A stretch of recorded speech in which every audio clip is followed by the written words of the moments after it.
Oiê, seja bem-vindo a esse vídeo. Hoje a gente vai conversar sobre diagnóstico psiquiátrico, que é um tema um pouco polêmico.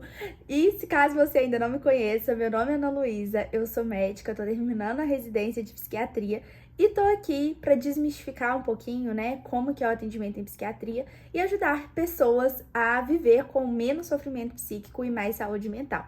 Então, se você tem interesse nesse tema, já se inscreve no canal, já deixa seu joinha, encaminha esse vídeo para alguém que possa gostar também.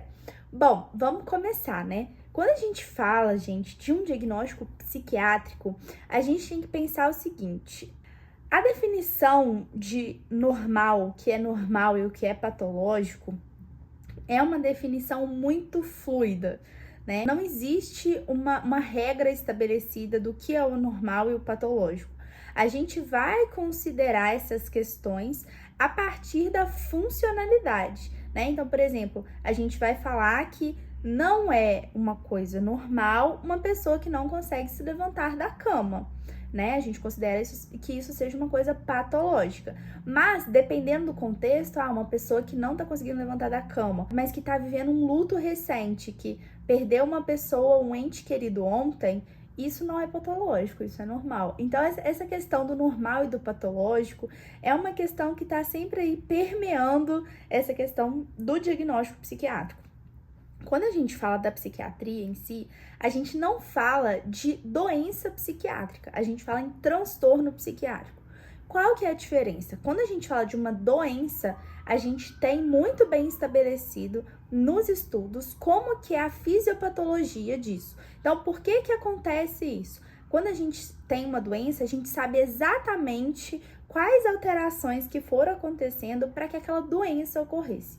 E nos transtornos mentais, a gente não tem isso tão bem estabelecido. A gente sabe que existem desequilíbrios dos neurotransmissores, a gente sabe que muitas vezes tem alterações, né, de neuroimagem, alteração em exame de ressonância, de tomografia, mas por mais que a gente estude, a gente ainda não sabe olhar e falar: foi por causa desse cromossomo tal que isso aconteceu. A gente tem uma questão multifatorial. A gente sabe que os traumas implicam, né, no surgimento de transtornos mentais, assim como a história familiar, né, fatores genéticos também, o próprio temperamento, os traços de personalidade da pessoa, a forma como ela lida com a própria vida, enfim, são muitos fatores relacionados. Desde fatores, por exemplo, se sua mãe fumou enquanto você estava na barriga dela, né, até coisas que acontecem agora. A gente sabe que é um tema muito complexo. E quando a gente fala de diagnóstico, a gente fala de uma condição que flutua ao longo do tempo. Então, por exemplo, quando a gente pega manuais antigos, homossexualidade já foi um transtorno psiquiátrico. Transsexualidade foi um transtorno psiquiátrico também, até recentemente, né? Então, a gente fala de coisas que não são fixas, não são postas, são coisas que flutuam com o tempo, que se alteram com o tempo, que sofrem influência cultural, realmente, né? Por exemplo, a questão se a gente pegar o exemplo da homossexualidade. Se a gente tinha uma cultura em que ninguém fazia isso, entre aspas, tá? Muito entre aspas, era uma coisa patologizada pela norma. Quando a gente fala normal, vem da palavra norma, né? De regra, de maioria. Ou seja, os diagnósticos, eles não vão ser assim para sempre. Ontem foram diagnósticos diferentes, hoje serão diferentes, amanhã serão diferentes também. O que não significa que os diagnósticos não existem. Pra gente não cair nesse extremo que muitas vezes acontece da pessoa falar assim: TDAH não existe porque até pouco tempo isso não acontecia, é uma invenção da indústria farmacêutica para vender remédio. Mas a gente sabe que é muito mais complexo que isso. Não é porque uma condição não tinha sido nomeada antes, vamos dizer assim, não significa que ela não existia, né? E a gente pode pensar isso, por exemplo, para câncer, né? Hoje a gente tem muito mais diagnósticos de câncer, mas a nossa população está vivendo muito mais, os nossos hábitos estão muito diferentes. Não significa que muitos anos atrás não existia câncer, mas provavelmente existia menos porque as pessoas também viviam menos. E aí a gente começa a entrar numa coisa, né, ainda mais complexa, porque, por exemplo, quando a gente fala de casos de autismo, né, hoje transtorno do espectro autista. Em 2004, gente, lá nos Estados Unidos, né, que são os dados que a gente tem, era uma criança autista para cada 166 crianças, certo? Em 2012, era uma criança autista para cada 88 crianças saudáveis, vamos dizer assim. Praticamente o dobro. E os índices atuais lá mostram uma criança autista a cada 36 crianças. Muito, muito, muito, muito maior do que era em 2004, do que era na década de 90. E isso tem sido uma discussão muito grande, né, do que tá acontecendo. A gente ainda não tem uma resposta definida para isso, mas a gente sabe que não são respostas simples. Então, por exemplo, a gente sabe que vacinação não aumenta índices de autismo. Isso é claro, tá? Por várias pesquisas científicas que foram feitas nesse sentido. E aí, Ana, mas o que pode estar acontecendo? Pode estar tendo um sobrediagnóstico, né? Mais pessoas sendo diagnosticadas erroneamente, né? Pessoas que não têm o transtorno sendo diagnosticadas como se tivessem. Pode ter uma questão também, né, do critério diagnóstico. Então, por exemplo, os manuais, até um tempo atrás, eles definiam autismo, né? Hoje, eles definem o transtorno do espectro autista, o que faz com que mais pessoas se encaixem dentro desse espectro. Não necessariamente significa que elas preencheriam o critério do autismo em si. A gente pode conversar direitinho sobre essa questão desses critérios. Mas hoje, por exemplo, as pessoas eram diagnosticadas com condições diferentes. Por exemplo, a síndrome de Asperger era a síndrome de Asperger. E hoje a síndrome de Asperger é um subtipo que tá dentro do espectro autista. Então, se a gente fala de um espectro, a gente aumenta a quantidade de condições e transtornos que podem estar ali dentro. Mas ao mesmo tempo, deve estar acontecendo outra coisa, né? Só o diagnóstico por si só a conscientização da população não ia estar aumentando tanto esses números. E quando eu estava fazendo meu estágio observacional em Harvard, eu conheci um professor lá brasileiro que faz uma pesquisa fantástica. Ele faz em modelo animal, né? Ele faz com ratinhos e meio que ele induz autismo em ratinhos. Ele consegue criar ratinhos autistas. E como que ele faz isso, né? Gente, eu tô explicando de uma maneira muito simplificada, que foi o jeito que ele me explicou. Eu não estudo profundamente sobre isso, então eu estou sendo simplista, tá? O que ele fazia? Eles descobriram, eles têm uma teoria que provavelmente o surgimento do autismo é relacionado com a mãe, durante a gestação, teria uma infecção viral, uma gripe, alguma coisa do tipo. Essa gripe aumentaria a quantidade de citocinas inflamatórias, que são substâncias inflamatórias do nosso corpo.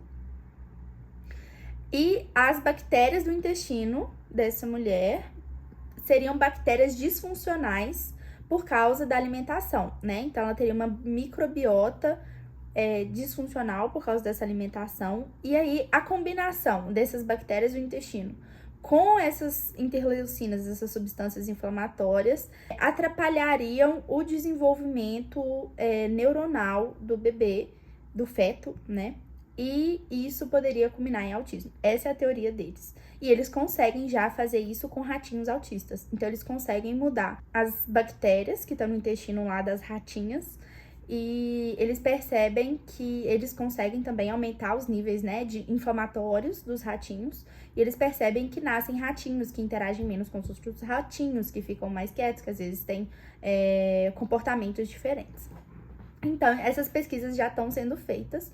E isso apontaria muito que a nossa alimentação, o nosso padrão de vida, nosso estilo de vida, estaria diretamente relacionado com esse aumento tão importante nos índices de autismo. Enfim, é uma discussão muito complexa, né? Que ainda estamos descobrindo várias coisas nesse sentido. Mas quando a gente fala, por exemplo, de outros diagnósticos também, né? Por exemplo, depressão, ansiedade, a gente vê que tá tendo um aumento, e aí sempre fica nessa discussão. Tá aumentando porque as pessoas estão procurando mais ou tá aumentando porque tá todo mundo adoecido, né? Tem até um livro, tem até aqui do lado, que eu tô lendo, que chama A Geração Ansiosa, do Jonathan Haidt, que é um psicólogo. E esse livro, ele argumenta que a geração Z, né, os nascidos após 95, foi uma geração que teve o período da puberdade conectado com redes sociais, com a internet, e que isso seria uma das explicações para um aumento tão significativo de transtornos mentais em jovens, né? Transtornos de ansiedade e depressão, principalmente. E fica a indicação, eu ainda tô no começo, mas é um livro que vale muito a pena a leitura. Mas enfim, né? Voltando para a questão do diagnóstico. E quando a gente fala em diagnosticar, né? Um cuidado que eu acho que a gente tem que ter muito grande na psiquiatria é porque o diagnóstico, ele traz um peso de alguma forma. E aí, geralmente, tem formas diferentes de lidar com o diagnóstico, mas tem uma forma que é, olha, agora eu tenho uma explicação para o que está acontecendo comigo. Tem a questão do, então era isso que estava acontecendo, mas a gente tem que ter muita, muita, muita cautela para que o diagnóstico não vire um rótulo, um carimbo. E isso eu falo tanto em relação às outras pessoas rotularem e carimbarem essa pessoa, mas ela mesma, sabe? Do tipo, eu nem vou tentar essa oportunidade porque eu sou bipolar, então não vou conseguir. Eu nem vou fazer isso porque eu tenho depressão, então eu sou incapaz. Toda vez, né, que eu dou um diagnóstico, eu tento trabalhar muito isso com o paciente, né, que o diagnóstico, ele não é algo para te definir e para te limitar. É algo pra gente ir além, pra gente transcender aquilo. É uma condição pra gente tratar, pra gente acompanhar, mas não é uma condição limitante. Eu acho que essa aqui é a palavra. Não é para ser algo que vai limitar, né? Por exemplo, isso acontece também com outras doenças, né? Mas acho que nos transtornos mentais isso fica mais claro. E eu tenho visto, gente, um movimento que me preocupa muito em relação ao diagnóstico em psiquiatria, que são os extremos, né? Ou a gente tá num extremo de psiquiatra é médico de doido, o remédio deixa todo mundo dopado e viciado, que a gente sabe que é mentira. Ou a gente tá num extremo de glamourizar transtorno psiquiátrico. E tem várias páginas, tem várias pessoas que estão fazendo palco de transtorno psiquiátrico. Então, no sentido de, tipo, a vida do border, como que é cool ser border, eu fiz isso, mas também eu sou bipolar, então tô nem aí. Eu sou ansioso, então é desse jeito mesmo, e paciência. Vão ter que lidar comigo desse jeito, porque eu sou assim e eu tenho um diagnóstico. E, cara, isso é tão complicado, porque ter um diagnóstico não é um atestado que você pode fazer o que quiser e colocar a culpa nisso, sabe? Não é uma desculpa pra você ser babaca com outras pessoas e colocar isso como se fosse tudo na conta do diagnóstico. Não é sobre isso. E agora, aqui na minha cidade, né, em Juiz de Fora, tá tendo um movimento que é o cordão de girassol. Que basicamente é um cordãozinho, tipo aqueles negocinho de crachá, pra pessoa colocar um crachá falando do transtorno mental que ela tem e para que ela possa, por exemplo, seria, teoricamente, pelo que eu entendi, seria para deficiências ocultas, né? Então seria uma forma de dizer assim, eu tenho algo que você não vê. E seria pra pessoa ter prioridade em filas, né, e tal. Gente, eu acho isso tão complicado. Porque eu entendo que muitas pessoas podem se beneficiar com isso.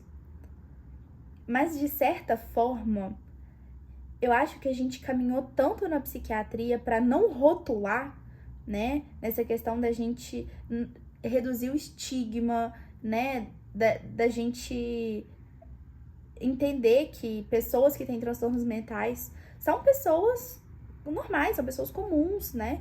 Até que ponto que isso não é mais uma coisa que vai no sentido de segregar, né?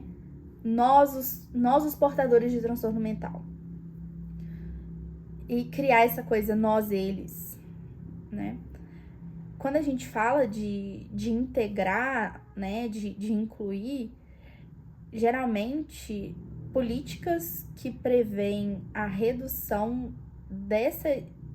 dessa marcação geralmente são mais efetivas, né, do que você botar um cordão de girassol para se diferenciar de alguma forma.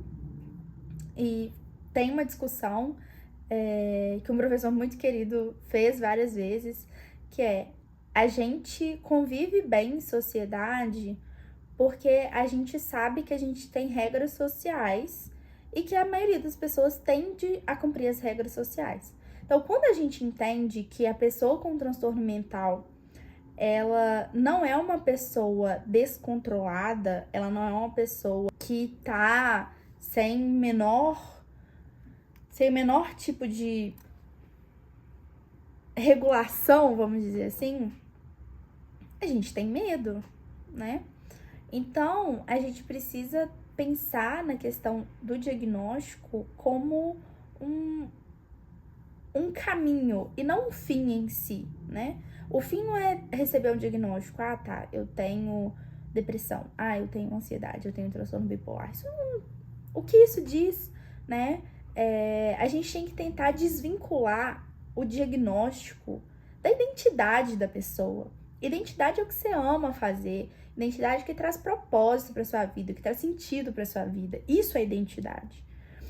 Agora, você carimbar na sua identidade um transtorno psiquiátrico é um risco, porque aí você corre o risco de se limitar e se colocar em situações de fazer coisas porque você acha que aquilo é seu perfil e não porque você, como pessoa, faz questão e vê sentido naquilo.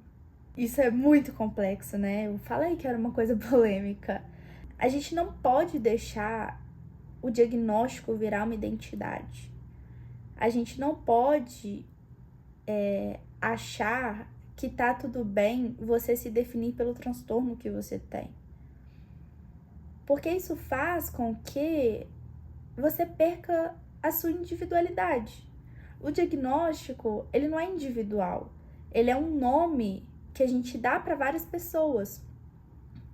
Óbvio que isso não significa que toda depressão, toda ansiedade é igual, de forma nenhuma. Mas, de alguma forma, tá numa caixinha ali. E cada pessoa é única, não tem como você ser definido de uma forma simplista, porque você é uma pessoa única e, como tal, não dá pra isso ser diferente. Enfim, gente, acho que eu passei por várias coisas diferentes aqui, né? Refletia um pouco disso que eu tenho pensado, que eu tenho considerado ultimamente. E a gente pode continuar essa conversa, me conta nos comentários o que você acha. Aproveita, me segue também, tô no Instagram, no TikTok, Ana Luísa C. Barquete, que eu posto mais, né, sobre a minha rotina. Se você ainda não se inscreveu no canal, se inscreve, que isso me ajuda muito a entregar esse tipo de conteúdo para outras pessoas. Dá seu joinha e até a próxima!